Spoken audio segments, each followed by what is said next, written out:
ಯಜಮಾನ್ರಿ ಇದು ಯಾವ್ರಪ್ಪ ನೀವು ಮೂರದೊಂದು ವಿಡಿಯೋ ಮಾಡಕ್ ಮಾಡಿ. ಹಾಯ್ ಫ್ರೆಂಡ್ಸ್, ಕರೆಗುಡ್ಡ ನಿಮಗೆ ಹೇಗಿದೆ ತೋರಿಸ್ತೀನಿ ಬನ್ನಿ ಫ್ರೆಂಡ್ಸ್.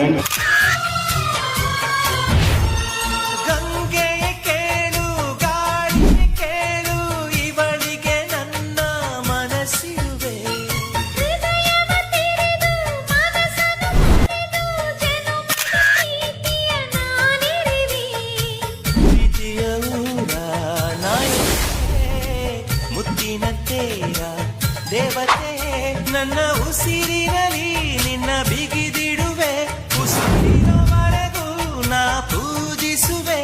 ಈ ಆಸೆಗೆ ನಂತಿಯ ನನ್ನ ಭಾಷೆಗೆ